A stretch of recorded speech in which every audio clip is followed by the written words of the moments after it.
Thanks very much to the organisers for inviting me to talk to you about a subject that probably most of you don't think exists.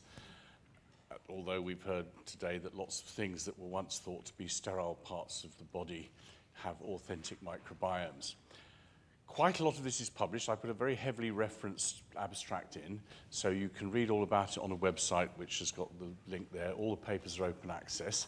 Some of the things I'm going to give you quite a bit of evidence for, others you'll just have to read about it because I'm putting together a coherent systems biology picture, and there's quite a lot of it. Much of the present work that we've done recently is in a collaboration with Risha Pretorius here from the University of Pretoria in South Africa, and it'll be very clear what she's been up to as part of this program. So what I'm going to cover, not necessarily in that order, it's not a linear talk, are some fundamental aspects of microbiology that possibly folk need reminding about because they're key to the whole thing of what a microbiome can be without actually doing the sort of mischief it would do if it's simply reproduced. Now, I'm going to talk a bit about iron metabolism, an old story about that, and lipopolysaccharide and inflammation. Then we're going to on to coagulopathies and a very new story, a big bit of which came out yesterday, and its general applications. So the general picture is going to look roughly like that. We're going to start almost at the end of Bob Dixon's talk yesterday, where we're going to accept that there is a blood microbiome. I'm not going to talk about how it got there. It's in all the papers. It's by what we prefer to call atopobiosis, because dysbiosis is taken to have two meanings which aren't the same. One of them is a change in the microbiome, and one is a change in the location of the microbiome. Those are two different things, and so we like different words for different concepts. Atopobiosis is where a microbiome appears where it shouldn't. Mainly it's come from the gut. Some of it comes from the oral tract and so forth. So we're going to recognize that there is, in fact, dormant blood and tissue microbiome, and then we're going to go all the way through, including number 7, where it's circled in red, the very exciting new results I've got for you, to find out how, indeed, it underpins, in quite general terms, a very large number of diseases not considered to have an infectious origin. And because I'm going to need this later, I'm going to put it right at the beginning. In network biology or systems biology, where things interact with other things, there are two kinds of feedback loops. One is a negative feedback loop in which if A does something to B and B stops it doing it, that tends, doesn't have to, but tends to induce stability. There's another kind, positive feedback, in which if A goes to B, whether A or B are present at the beginning means that you end up with an awful lot of B because it can be amplified. And that can lead to runaway or disease. Obviously, microbial replication, when it happens, falls into that category. And I'm going to simply state that almost any disease that is worth calling a disease necessarily involves some kind of amplification of an initial disturbance, because normally evolution is selected for organisms to stop initial disturbances, killing them off very quickly in the process. So if we start with the recognition, as I think most of this audience gets, that people and other things are actually riddled with microbes in places that they once weren't thought to be, that's what we're going to start with here. And we're going to start with something very elementary, going back to the foundations of undergraduate microbiology. What do we mean by viability when we talk, typically from my perspective, about prokaryotic microbiology? And John Postgate, who was the father of this sort of field and wrote that article there, was very clear about this. If you want to call a bug viable, it has got to be culturable, typically by forming a colony on a plate, but by other means of counting replicative events as well. And Mike Baer and I and others wrote a review in '98 which amplified some of this, and we'll come back to this actually I think on the next slide. The recognition that viability is not just a state of the organism to which you wish to apply that word, but it is a combination of the state of that organism and the thing you do to it to assess its viability. If you can find that the organism would replicate and form a colony on a plate, you can say that it was viable, because then it's two organisms. You cannot say, by replicative analysis, that it is viable. This probably sounds very nitpicky, but it's actually fundamental to the understanding of what we mean by different kinds of physiological states of microorganisms in different environments. Operationally, we can say that they're dead. If we cannot get them to multiply, and we take death to be an irreversible process for these purposes, they might have been alive, except if we did an experiment that actually killed them, they will still score as dead. The property of an organism is not just a property of the organism, but the organism and the manipulation we did to assess its state.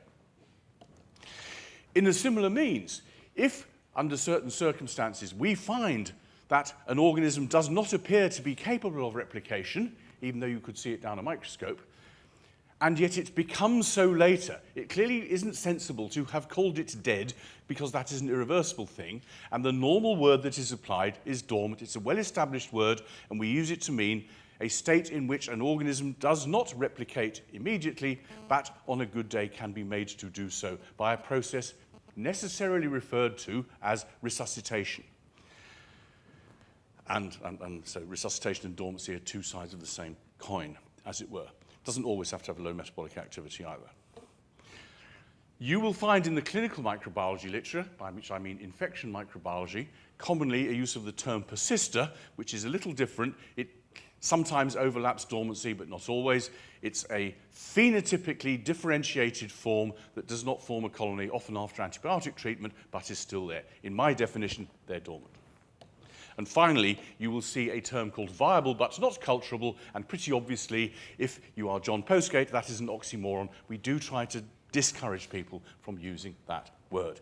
They're slowly coming around starting to call these things dormant. Some of them even are. Many of them are artifacts.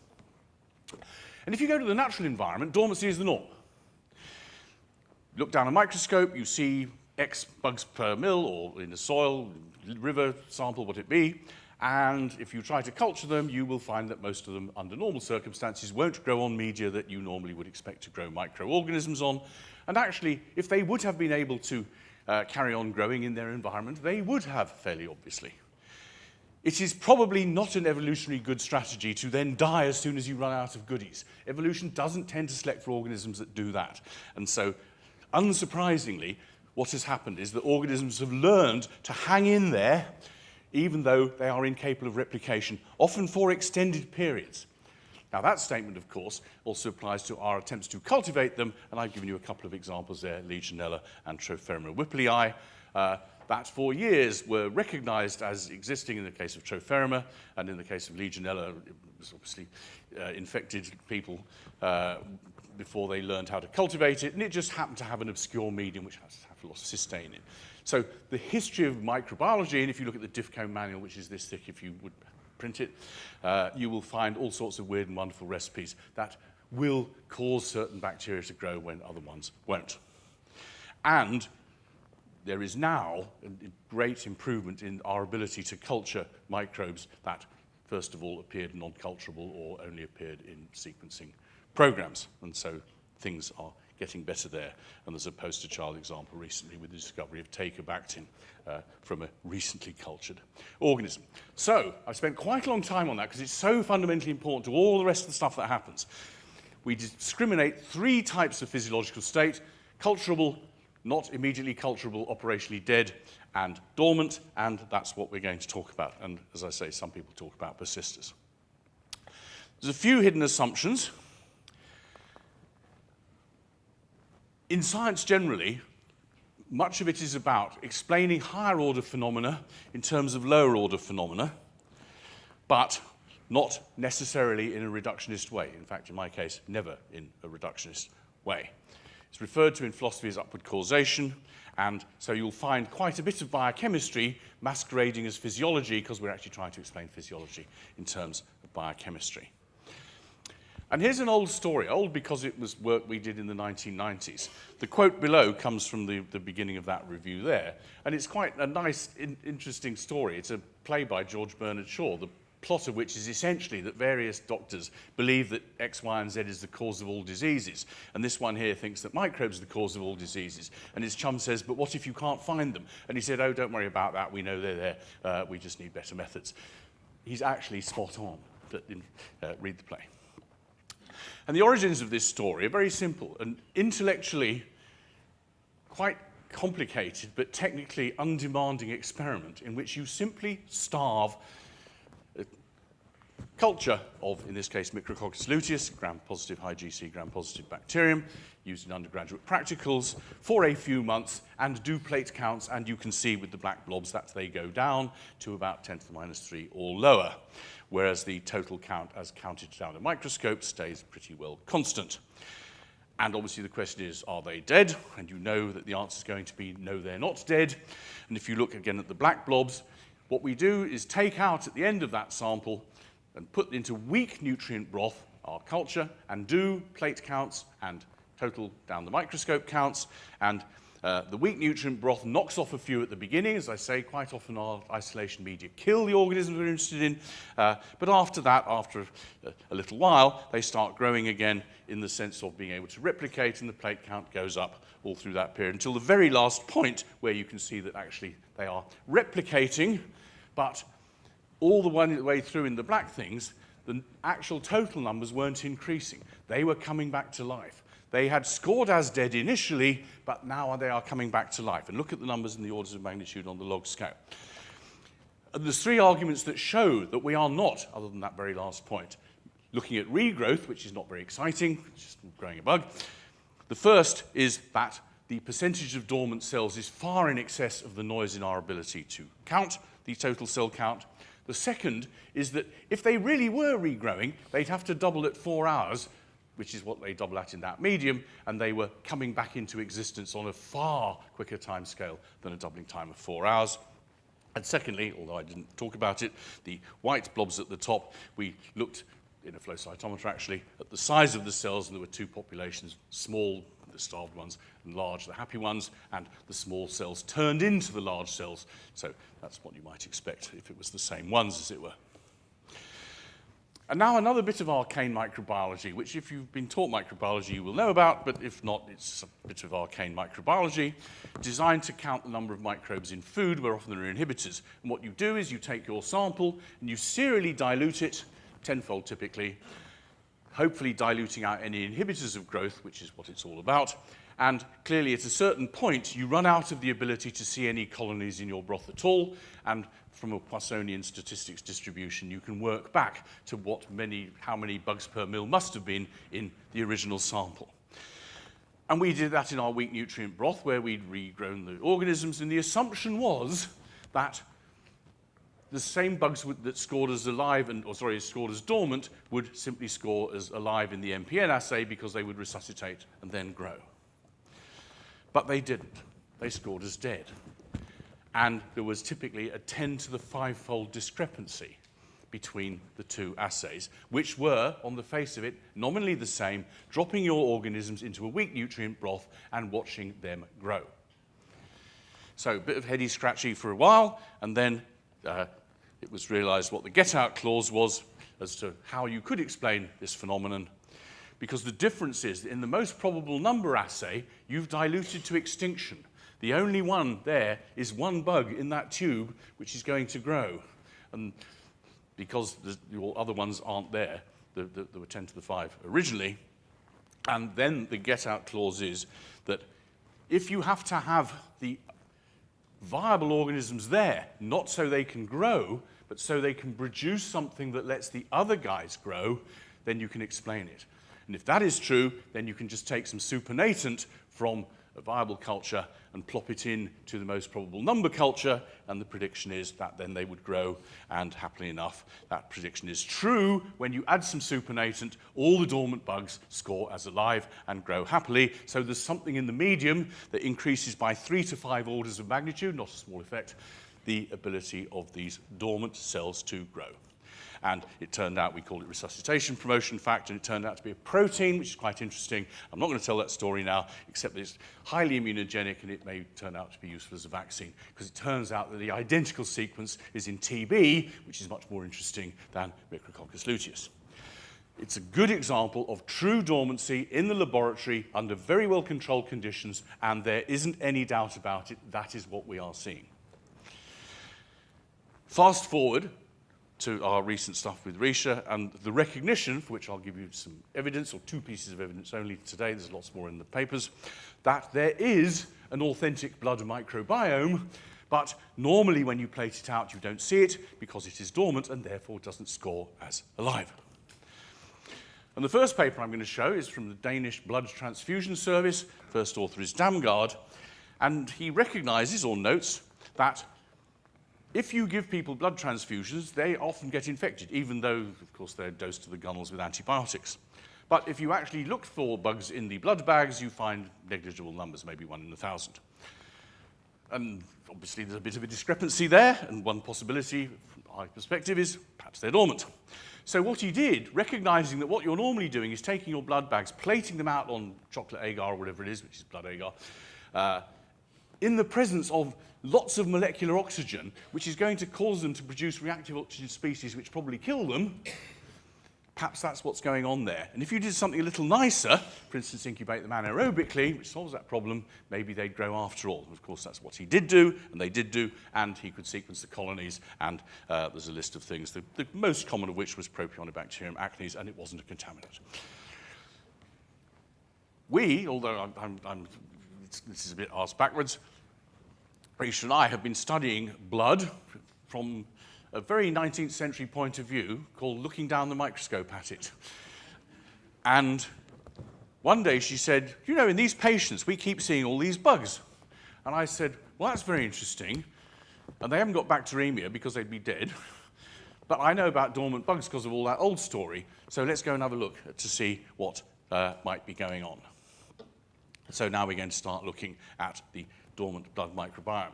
And the other thing, which brought us together via the internet to begin with, was an interest in iron dysregulation. I'm going to tell you that story now. Goes back, you'll find I wrote a paper in 2009 called Iron Behaving Badly. It surveys the literature. It took me a year, and it has 2,500 references in it, so don't print it out. And it says that in all of these things, list of neurodegenerative, vascular, sepsis, cancer, all of these diseases are accompanied by quite massive iron dysregulation. Dysregulation in iron metabolism, we'll go into it in a minute. There's a whole other story on toxicity and how antibiotics work, which again I'm not going to go on to.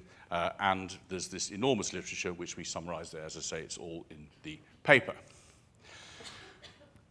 And what we mostly thought about at that time was something called the Fenton reaction, recognizing that all aerobic cells produce H2O2 and peroxide, partly by partial oxidation in the respiratory chain, I'll show you a picture in the next one, and partly by peroxidases such as xanthine oxidase. So in the respiratory chain, normally, to reduce oxygen to water needs 4 electrons, happens at cytochrome oxidase, but if you reduce the oxygen at cytochrome BC1 or complex 1, 2 electrons or 1 electron reduction, you get peroxide and superoxide. Large amounts, 1 to 4% of the electrons that go down the respiratory chain do not go all the way to oxygen. Big effect.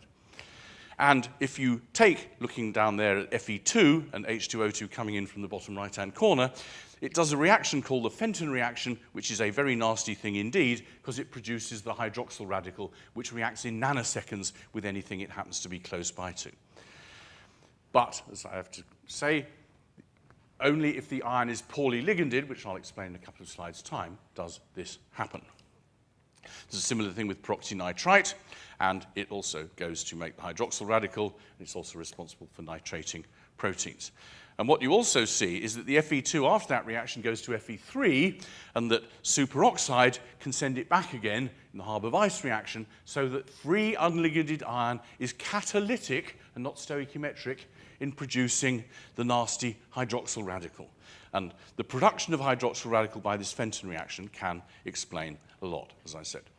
Now, the liganding story is that iron is not just Fe2 and Fe3 in inorganic chemistry. It's got these 6 other things, bonds, that need to be satisfied in a special kind of way, and only if you satisfy all of them do you stop it being reactive and doing nasty Fenton reactions and other things like that.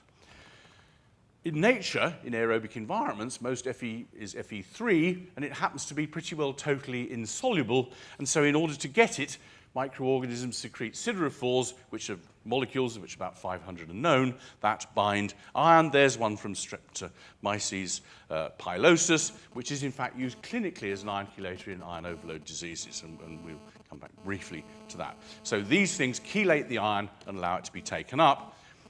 If you don't chelate all of the 6 valencies or the liganding things of iron, for instance, by adding EDTA, which will only do 4 of them, adding ascorbate, which you normally think of as an antioxidant, turns it into a pro-oxidant because the iron will happily produce large amounts of hydroxyl radical in the presence of ascorbate.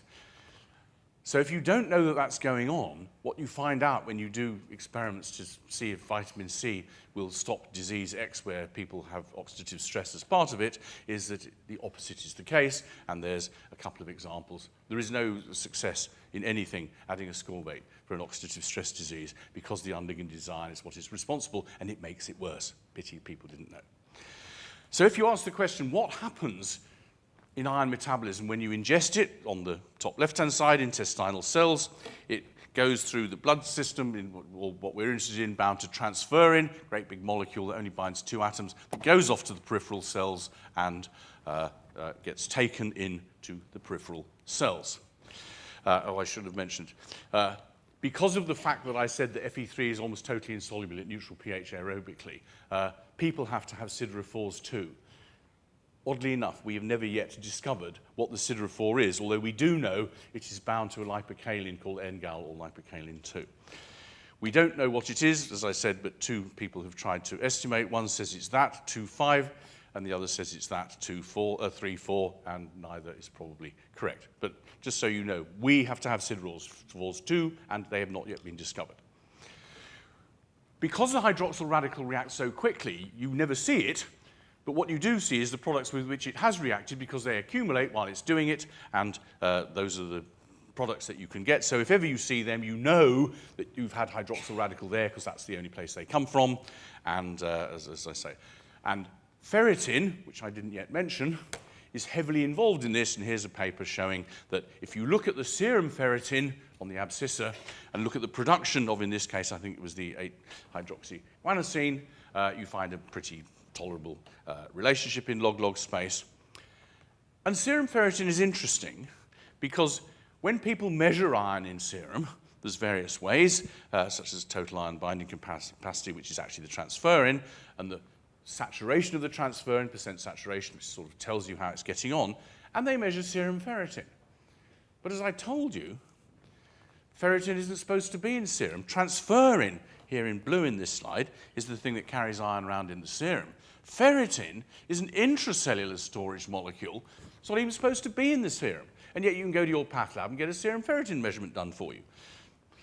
So what's really happening is that the ferritin is coming from dead cells and being degraded and going into the serum, which is why it's there at sort of nanograms per mil rather than 1,000-fold more. And that's what it's doing. We wrote a review. You can see it seen in the thing. And ferritin is a great big buckyball. Transferrin, I said, only takes 2 atoms of iron per molecule. Ferritin is this big buckyball that can take up to 4,500 atoms of iron. So when a ferritin molecule falls out of the cell, it can dump a very great deal of iron, and that's precisely what happens. If you measure your serum ferritin, which you do with an ELISA, it measures the protein, doesn't tell you if it's got any iron in it or not. And actually, when you do the measurement with a mass spec, you find that it hasn't. It's dumped the iron. The iron is now free to do all of those nasty things, and yet you see the ferritin in the serum. So that's the ferritin story, and iron is the bad guy. And we thought at the time that Fenton reaction explained all of that story. In fact, if you ask the question why bugs don't grow in people, mainly it's because people have ways of withholding the iron from them in various ways, and there's loads of literature, which I've just put 3 papers up there, that tells you that if you liberate free iron in an organism, it will let bacteria grow in it, and they won't if it doesn't, because organisms need iron, with interestingly, one exception, which is Lyme disease. And another thing that causes, going back to 1992, paper by Mark Light, organisms to grow much quicker, or more accurately, gram-negatives to grow much quicker, is noradrenaline, or norepinephrine in US speak. And you can see it's quite a huge effect there. And it took quite a long time for them to work out with Primrose Freestone in Leicester that what's actually the norepinephrine is doing is acting as a chelator for the iron, and it's therefore providing iron for the E. coli to go whoosh and grow like stink relative to the controls. So, iron's now doing two things. Nasty Fenton reaction, which we kind of knew about, and more recently, the recognition that actually it's letting bugs grow as well. You can probably see where we're beginning to go here. And one thing we do know, concentrating to begin with on gram-negatives, is that they have things like LPS in, and LPS is highly inflammogenic, and nobody's going to say anything about that because it's extremely well known. And the recognition that probably LPS and the gram-positive equivalent of mieropeptides, probably the bad guys in this whole thing. And as I say, it's pretty well known, you can read it all in the review, that LPS goes and binds typically to toll-like receptor number 4, induces all sorts of pro-inflammatory cytokines at the bottom, which are almost self-defining. What is an inflammatory cytokine? It's a cytokine that goes up during inflammation. What is inflammation? It's something that happens when inflammatory cytokines go up. And as far as I can see, it's a circular definition, but there you go. Anyway, loads of these things, you know all about them, IL-6, IL-8, TNF-alpha, usual suspects. And so that's what happens. We get inflammatory cytokines, and if their concentration of LPS is higher and it goes intracellularly, it starts all sorts of caspases going off, and apoptosis happens, and there's a review there, and we've discussed it all in there. And you see other things like IL-1 beta, which is, again, another well-known pro-inflammatory cytokine. So the fact that LPS can do all of these things is not of itself new, and it nevertheless is an important part of the story. So we've got to there, and we already know that that alone, in a sense, is enough in a hand-wavy kind of way, qualitative, not quantitative way, to cause disease. But the thing that's now come to the fore, which is the bit I'm going to spend a bit of time on because it's new and exciting, is the relationship with coagulopathies, blood clotting, and how it's done, and how it can be affected by various kinds of things. And it was well known, although not particularly covered, because it's kind of boring, blood clotting, and it just happens, and molecular biologists don't study it. But we know that as well as the other things, inflammatory cytokines and ROSs and the iron that I told you about, we do know that in things such as stroke, clots are pretty important, and that's an inflammatory disease, and the result, well, you know what the results are, and the same is true of atherosclerosis, of course. And that's when I first came upon Risha, who'd been looking at these things, as I say, down the microscope. And when she starts looking at erythrocytes and blood clots from people who've just had a stroke down the microscope, they're nothing like the ones that you get normally in normal people. So on the left in purple is a normal erythrocyte. You know what it looks like, a nice destroyed thing. And on the right is one from someone who's just had a stroke, and pretty obviously that's not in very good shape. And it's not just one of them, although it's a pretty picture. The overwhelming bulk of the erythrocytes are wonky to a degree. And the question is why? You know, it's a hugely different observation. You're trying to understand what the heck's going on. In addition, as I mentioned, the fibrin fibers are all over the place, and because of the recognition that iron dysregulation is happening, you can ask the question, is iron responsible for that? And that's when we published our first paper together on this, recognizing that actually in vitro you could add iron and it would cause all of these same strange anomalous things to happen with the blood clotting. So the two on the left are controls, the ones that look rather practical purposes like a bowl of spaghetti. You'll see quite a few of them. Nice, happy, well-clotted blood clots made simply by taking plasma, platelet-rich plasma, or in purified fibrinogen on the top ones there, and adding thrombin, which is the last stage of blood clotting. We'll come to it. And you can see on the left, in the absence of iron, nice spaghetti. On the right, what we call, at the time, dense matted deposits, fairly obviously quite different in character from the nice normal blood. And if you add an iron chelator instead, that same one that we saw from Streptomyces pilosus, it stops it doing it, so we know that it's the unliganted iron. Whether it's doing it just as Fe3 or by Fenton isn't knowable by that method alone, but it seems that mostly it's actually an electrostatic phenomenon from the Fe3.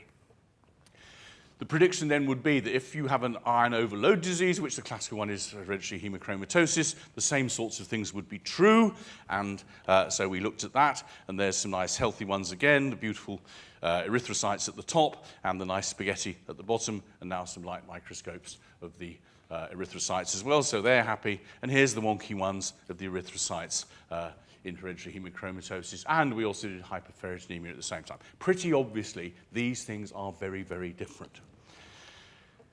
And when you look at the blood clotting again, you see the horribleness, and say in G there, look at the shape of those erythrocytes. They are all over the place. And the main thing that's different in these hereditary hemochromatosis people is a hell of a lot more unbound iron in their serum. They're prone to all sorts of diseases. The Desferal puts it back again, as you would expect, in both of those. And we've gone on to a few of these. I'm just going to show one or possibly two more. This is an Alzheimer's one, which is interesting because we thought there might be a difference between normal and Alzheimer's, but it turned out that there wasn't if the Alzheimer's people had low serum ferritin. Now, just to characterize the erythrocytes, we take the ratio of the diameters, the largest diameter to the one at right angles, and here it's pretty much circular, and here it's the same. But it's the high serum ferritin people with Alzheimer's, you can see, have all sorts of wonky erythrocytes. We're going to home in on one. So here's the normal so Alzheimer's people, but normal serum ferritin, all looking pretty respectable, and here the wonky erythrocytes, the dense matted deposits, and a close-up of an erythrocyte here, nice and smooth in the normals, all knobbly and horrible over there on the right. So clearly these people have very different erythrocytes and blood clotting, and you can use these sorts of phenomena as a cheap and cheerful diagnostic if you're so minded, and of course by and large people don't. So we then started looking into the literature of blood coagulation and discovered, just as with the iron, and I'm not going to go through it, there's a review there, that all the diseases that have iron dysregulation also have hypercoagulability, and they have hypofibrinolysis, i.e. they're much more prone to clot, and the clots are much more hard to get rid of, and that's interesting, isn't it? And how can we explain that? And to begin with, we didn't. We just reported the data. And now the interesting thing is we know what it is. And I have to go back to the famous Christian Anfinsen experiment called unboiling an egg, where he took, in 1961 I think, ribonuclease, denatured it, and with urea or guanidinium and a reducing agent, and dialyzed away the thing, and it reformed, so far as anyone could tell, to the same conformational state, the state it had been in before he did it. And that implies that the native form has the lowest free energy, it's the most stable, and the protein reverts to it. And that was, for a long time, widely believed to be the norm. Odd exceptions like things that need chaperonins when they were discovered in the 70s or 80s, but basically people believe Anfinsen, and he got a Nobel Prize for it. And as I say, not only is it not universally true, it's probably not even mainly true. And in particular, it's not true for prions. So prions, which everybody knows about, but I'll just remind you, remember that diagram there, that's why we need it now, come in a normal form with lots of alpha helices, that's the structure of normal PRP, and they can be converted by a process that is autocatalytic to a nasty form full of beta sheets called PRPSC, and the main point is there's no change in sequence. And what that means, as well as it's autocatalytic, is that the beta form is the more stable, not the one that it happened to have been formed in the first place. So although there's a big energy barrier that normally stops it going to the nasty prion form, the nasty prion form is the more stable by several kilocalories per mole. So in a sense, all of this is well established. You know about prions, and that's what the beta forms look like. The fibrils are going to extend in this direction, perpendicular to these beta sheets, which can be parallel or anti-parallel. There's various things, and some of these structures are well known. There's reviews on it, such as that. Very nice. And now we're going to ask the question, what then is happening with our blood clotting? So here's the big cascade. That is thrombin that's going to act on fibrinogen, which will turn it into a polymer which makes the spaghetti and the blood clot, and then there's this one here which is woken up to do some cross-linking, also by thrombin, in fact. And ultimately, you get rid of it, and people who've had a stroke, you give them tissue plasminogen activator, which causes that on a good day to do a bit of fibrinolysis and get rid of it. And we're just going to concentrate on that bit, as I say, and what happens in that terminal stage of blood clotting. Here is a fibrin monomer. It's about 45 angstroms by 5 angstroms, a sort of cigar shape. And what the thrombin is going to do is to chop out these two little fibrinopeptides here called A and B, the red and the blue, and by this stage they've gone, and what happens then is that these things then join up in a so-called knobs and stalks phenomenon in which there's no change in secondary structure, but that's how you go from your monomer to these enormous blood clots that have thousands, actually hundreds of thousands of fibrinogen monomers now in fibrin, which is the polymer. And what we discovered, which was published actually just yesterday morning, that when you do these nasty things that we've seen to make the dense matted deposits, they're going into an amyloid form. And that's the cause of all the trouble. But not only that we can cause that to happen by adding minuscule amounts of LPS to our thrombin assay. 1 LPS molecule per 10 to the 8 fibrinogens is enough to cause it to go from the nice spaghetti form that we're used to these nasty dense matted deposits.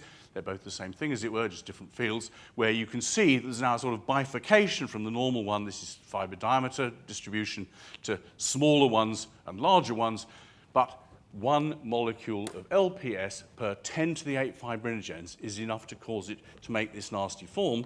And the reason we know it's amyloid is because there's a wonderful stain for amyloid called thioflavin T. So here's the clotting without, lost the thing here, here's the clotting without the LPS, and here's the clotting in the presence of this stain with this 10 to the minus 8 molar equivalence of LPS. So it binds to the first one, and then, like the prions, it autocatalyzes, goes and causes them all to form this beta sheet type amyloid form. And of course, amyloid is highly toxic, as is well known in all of these diseases. We've also found it, not yet published, in a whole bunch of other diseases. There's a control in stroke, and pretty obviously this is a huge effect. And pretty obviously the reason the stroke clots are hard to get rid of is because, like PRPSC, that is an assay for which is actually resistant to proteinase K, these things are resistant to the normal proteases. You can measure the binding using isothermal calorimetry, so it's not doing it by magic, it is just binding to the fibrinogen as you would expect. And you can also see similar effects by viscometry. So there's a machine called a thromboelastograph that measures the blood clotting process. There's an increase in viscosity on the ordinate, time is on the abscissa, and you can see, details don't matter, that the blue is the one with the LPS, this tiny amount of LPS, the red is the just whole blood, and 3 of these parameters, the angle and the time it takes to kick off, and the third parameter are changed significantly by this minuscule amount of LPS. It's just a different assay showing the effect, and there's a table with the stats showing that the stats show up, which I'll spare you. So, of course, now that we recognize that fibrinogen can make an amyloid form, which is toxic, which, of course, oddly enough, appears in all these diseases, amyloid forms do, not normally seen to be fibrinogen. In Alzheimer's, it's supposed to be A-beta. In Parkinson's, it's synuclein. Read the literature, you'll find that in Alzheimer's, actually, it's A-beta bound to fibrin. Apparently, people don't know that, but if you find the right literature, it is. And these fibrils are well known to be both inflammatory and cytotoxic. And that begins to give one the chance of understanding how these otherwise tiny amounts of microbial activity from dormant bacteria waking up a bit, shedding some LPS and kicking off this whole thing can have these massive effects independent of any measurable, or indeed real, cell proliferation. And I think that is the key missing link in this whole story that suddenly makes it comprehensible as to how you can have these huge effects from tiny amounts of organisms that barely light up as infectious agents at all. And we've done another review that'll be out shortly, but you can read it on the bioarchive. Looking at the comparisons between blood clotting previously not seen as an amyloidogenic process, and the many amyloidogenic processes that are well understood, and in fact, unsurprisingly, they can teach each other a lot. So now we come back to having filled up the whole thing, and you could probably add different arrows between some of those processes, but the main point is that we can now start applying it to various diseases, and I've just stuck one in here, where we recognize that allergens produced by the bugs can be autoantigens that cause tissue and joint damage, and there's a fellow, I'm talking to Francis about this earlier, called Ebringer, who spent his life showing, beyond, in my judgment, any reasonable doubt, that the antigens come from Proteus mirabilis and vulgaris, and he even knows what they are, and he even knows what the things are that are in their targets that look like them. And by and large, nobody's paid the slightest amount of attention to it. So that's kind of interesting sociologically, but from my perspective, I think it's a good example of this whole general kind of story. And again, you can read his book, or there's a better review that I cite in various places. And you can draw other conclusions that say, if this is something to do with something, surely antibiotics would have an effect. And you say, oh, so these are all the things that they give people with rheumatoid arthritis. That's interesting. And you ask them, why do you do this? It's, oh, sulfasaline, well, it sort of works. And you don't say, but do you not know that was the first antibiotic? Oh, well, yeah.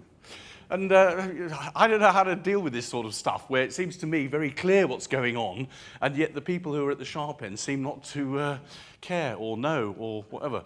But, you know, anyway, my job is to stand up and say things like this.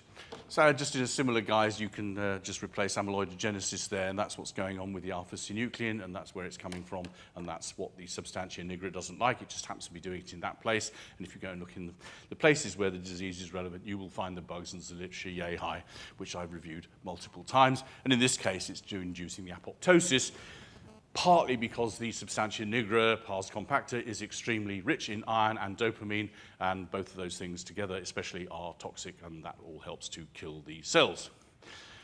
And finally, a disease I like a lot in the sense that I've worked on it with my friend Louise Kenny in Cork, who many of your Cork people will know, and we've been looking from the metabolome point of view. And here's this lovely paper, really is a good paper, by the way, and they've really put together the 4 main causes of preeclampsia, all of which is true. There's a big literature on this. But the interesting thing that's missing in this otherwise wonderful diagram is what causes that and that and that and that to happen, because they just appear by magic, right? Nothing is causing them. They're talking to each other and causing each other, but nothing is causing them. So the thing that's missing in this otherwise wonderful review, and you know what I'm going to say, is there's plenty of evidence for each of these steps that the cause of each of those is dormant microbes, and there's a review, again, you can see it on bioRxiv, that says so. And finally, just at the end, I'm going to say a little something about philosophy of science. Popper is widely regarded as important in biology, and you must have a hypothesis. That view is entirely discredited in philosophy of science circles, and outside biology, people don't even think about it, to be honest. And post-genomics has helped to get rid of it. What is more liked is the concept of coherence, that if you have an explanation and a series of explanations that can somehow connect otherwise not seemingly connected bits, that theory is given much more credence. That principle in the book that he's written here is called coherence. And what I've tried to produce is, in the usage in plain English and in philosophy of coherence, a coherent argument that brings all these things together. So what I've said, we've started with dormancy. Dormancy is an operationally defined term based on the experiments you do to establish the physiological state, macrostate, of a microorganisms. And I've said, because it's true, that it is the norm in biology generally, including environmental microbiology. I've purposely not said anything about Helicobacter ulcers, which is obviously the poster child for this whole phenomenon, but it's pretty obviously the case that much of what I've said maps onto the change in thinking from that particular thing, ulcers being a non-infectious disease, to having a strong infectious component. And I think It is true, and I've tried to give you the evidence, that along with the iron dysregulation, these are largely responsible for a lot of these chronic inflammatory diseases, and there are many predictions of useful things to come out of it, both scientifically and therapeutically. And what we've come to, perhaps entirely unexpectedly, is that the really bad thing that's happening is amyloidogenesis in blood clotting that people thought wouldn't necessarily have anything to do with any of this stuff. But we've just discovered this phenomenon with LPS that really makes it clear that at least it can, and of course we have to find out how important it is in real people, in real diseases. But I think we're in a good position now to try and nail this down, if you think that I've done something other than talk bollocks for the last 45 minutes, to hopefully take it forward and to develop novel treatments. And with that, I thank you for your very kind attention.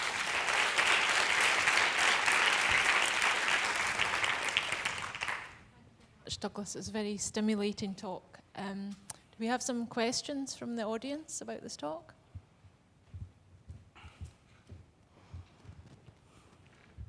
Thanks, Doug. That was a very stimulating talk. So, in your model, are all LPSs created equally? Obviously, we haven't tested all LPSs, but in the paper we did 2 different ones, and they behaved similarly. We've also tried lipid A, but the damn thing's so insoluble that you can't do anything with it. They were 2 E. coli's. I can't remember the O and H numbers. They were both coli in this particular case. So yeah, that's definitely one of the to-do things. And I also didn't. Yeah, okay. So. Thanks, Doug. That was tremendous. Lots of things struck me, but in particular the story with the Propionibacterium with the blood, where the approach of applying anaerobic techniques actually showed up the presence of the microorganism. It makes me wonder whether the gut is a possible site for a reservoir for some of these microorganisms, and linking with part of your other story, whether the form and availability of iron in the gut itself actually enhances or otherwise that kind of interaction. I don't think we know about the second half of that at all. I don't think we know much about the form and state of iron in the gut by and large. It's a jolly good question to ask. There is a ton of evidence to the effect that the blood microbiome originates in the gut, and it's all in the reviews, and it's moderately unsurprising. And in fact, what's surprising is that it doesn't happen more often, in the sense of what we know about how stuff gets through. And I think quite a few speakers have alluded to the gut origin of microbes in various other tissues without recognizing that they actually have to go through the blood in order to get there. So when I say that they're in the blood, it's possibly not quite as shocking as many people would think. Fascinating talk, Doug. Thanks very much indeed. So I'm thinking now about diseases like psoriasis, which is patchy. So if you've got, what would be your model for why psoriasis is patchy? So presumably things circulating in the blood land at a specific site in the skin, and something wakes up the organisms potentially, and you get an inflammatory reaction. But there must be differences in the skin at that point as well. So how do you model that into your... Well, the easy one is just to say that, say if you have a whack and it kills some cells and they break open and they produce IL-1 beta, which actually causes the next one to produce IL-1 beta and apoptose, then they're going bleck and letting out their iron. So if there are some dormant bugs knocking around, then they can go off to the races and start doing nasty things. There could be a dozen other reasons, but at least the iron story we know about, and I'd like to think it's probably one of the commonest ones. We certainly know all of these things happen after various kinds of traumas and shocks and stuff like that. And I think the evidence that you're waking up bacteria that were there is pretty overwhelming in many cases, because nowadays you can sequence them. You were mentioning novel therapies that this could possibly lead to. Do you think like something as simple as an iron chelating agent would be useful? Exactly, an iron chelating agent. And actually, if you look in the literature for things like sepsis, it's been done in mice and about 10 times showing that iron chelators are protective against sepsis. And you think, okay, and I talk to my people in the A&E and I say, if you gave an iron chelator because it was your clinical judgment that it would be good, you could do that, couldn't you? And he says, oh, yes. So I said, but if you did it alternate times, oh, no, that would be an RCT and I'd need the ethics. So this is insane, right? And these people are going to die with 100% certainty.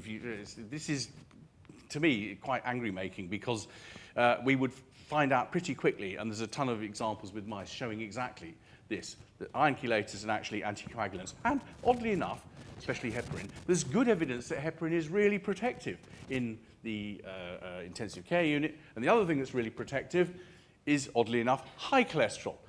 If you've got high cholesterol, you will have a much better chance of coming out of the intensive care unit than if you have low cholesterol, and according to me, that's because, so normally LPS does not float around free in solution, it's almost insoluble, it's bound to ApoE4, which interestingly is something where there's an allele that associates with Alzheimer's, remember? And so what the cholesterol is doing is helping bind it into the HDL, which is how it actually goes around most of the time. So yes, there's lots of things. Have plenty of butter before you go in, iron chelators and heparin, or actually the reason that polyphenols and things are good for you is got nothing to do with directly being antioxidants, it's because they're iron chelators. They're all polyphenols that wrap those OH groups around the iron and ligate them out. Again, there's literature, yay high, saying so. Okay, thank you. I guess that comes back to the translation thing that we were speaking about this morning.